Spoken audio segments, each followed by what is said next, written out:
is Melody Marshall, and I am honored to serve as the Director of Student Assignment for Durham Public Schools. As many of you may know, our district is undergoing and reimagining the student assignment practices for all Durham Public Schools students. Over the past 2 years, we have examined our current student assignment policies, recognized their impacts, and are committed to increasing equity, access, and diversity across our school district. This video is a quick highlight of the work that we, alongside our Durham community, have accomplished and where we are poised to go in our next steps. The Growing Together initiative can be quickly summarized into 3 major components that all support our district's strategic plan.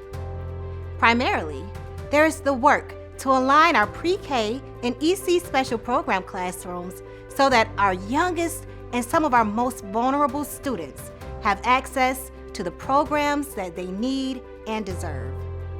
Next, we have the work of evaluating the impact of our magnet programs and the alignment of equity and access of these programs across our entire district. And finally, there is the work of school boundaries adjustments as we open new schools and renovate others in response to our explosively growing community.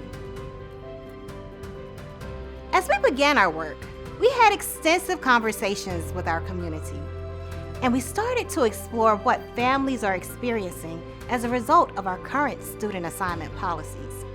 And what we learned is that there is a lack of understanding regarding the choice options in Durham Public Schools, and that many families may not even know that they have options. We've also learned that families are experiencing challenges understanding the complex rules of our magnet program. As you know, some of our schools have walk zones, some have priority zones, some have sibling links and program links, and it certainly can get very complicated. We also recognize that the lottery seats are limited across our district. There are approximately 3,000 seats for 14,000 applications, making access into some of our magnet programs nearly impossible. And we also know that transportation inefficiencies leading to long bus rides for some of our students, and some of our secondary programs have very limited transportation options. And then there are the system level problems where we are trying to align our programs so that students, when they transition from one school to the next, they can remain with that program. We're also building new schools and renovating 6 elementary schools to address the overcrowding that currently exists in so many of our schools. We're also trying to manage the growth in Durham County while addressing the disparities of poverty and diversity that exist because of outdated school boundaries. And remember, we're doing all of this while managing the very complex rules of our magnet school assignment policies. We acknowledge that there are clear disparities between our schools. We have some elementary schools that range from 26% free and reduced lunch all the way to 99% free and reduced lunch. We also have schools that range from 48% students of color to 99% students of color. In addition, our lottery elementary schools acceptance rates range from 3% to 44%. And so, we brought this information to you, our community, so that we could listen and learn. So let's take a minute for Mr. Chip Suttereth, Chief Communications Officer for Durham Public Schools, to review what we heard from you. The Growing Together project has taken feedback and ideas from our community for months, including DPS educators and staff, families, community members, and our students themselves. We have hosted conversations on our online engagement website, engage.dpsnc.net, and what we've heard has been remarkably consistent. Early on, we learned that our community believes that there's some distance between our good intentions and our actual outcomes with our magnet programs. We have sought to provide choices, but there is a lot of confusion. Our magnet program is intended to foster diversity, but there are questions about inequities. And we've aimed for efficiency, but we've introduced complexity.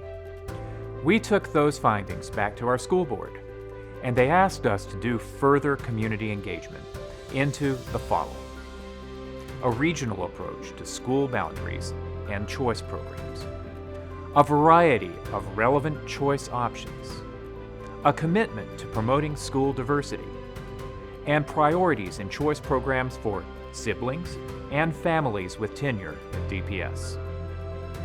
We went back to the community with 15 engagement meetings, more than 400 participants, both virtual and in person, and nearly 1,000 pieces of feedback or data.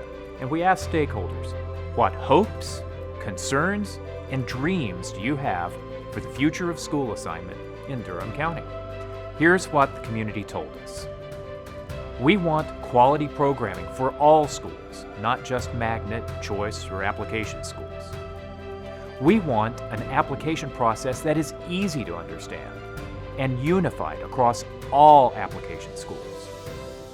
We want equal access to application schools within a regional model. We want diversity and balance in our schools. We want to minimize bus time for our students. And finally, we want resources to be in place that create quality schools no matter what program families choose. What did we do with that feedback? For that, I'll turn it back over to Ms. Marshall. And so, in response to the feedback from our internal and external community, we celebrate the December 9th, 2021 Board of Education adoption of the revisions of Policy 4150, Student Assignment.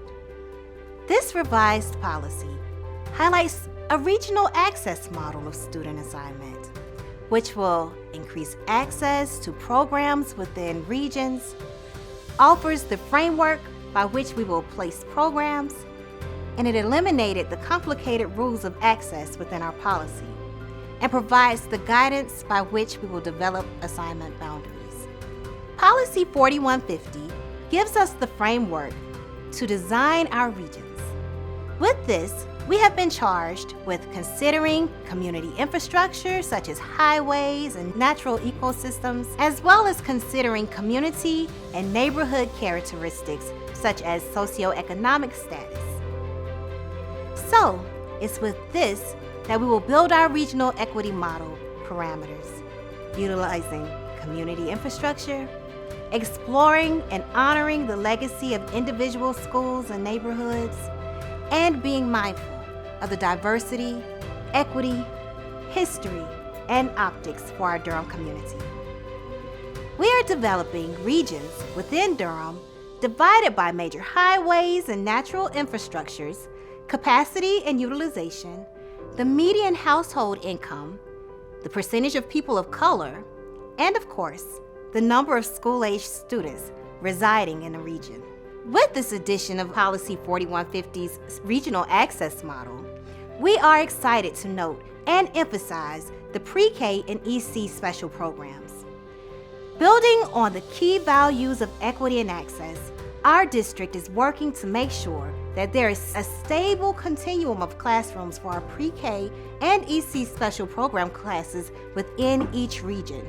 This will mean that students will no longer have hour-long bus rides across the county to access their programs that they need and deserve. So, what's next?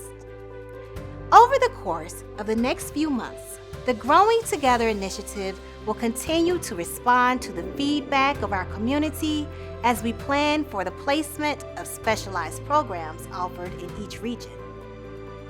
As noted in our new policy, regions will support the maximum number of students possible, provide relevant program options, and increase the proximity and probability of access to our programs. As we move forward with the program placement within regions, we will continue to consider the input of our community, leading with the emphasis that all Durham public schools are great schools. We will also continue to consider the community's interest in language access, year-round calendar schools, and other special programs. We invite you to connect with us during future community engagement opportunities and by sharing your thoughts at engage.dpsnc.net. We look forward to igniting the limitless potential of Durham Public Schools as we continue growing together.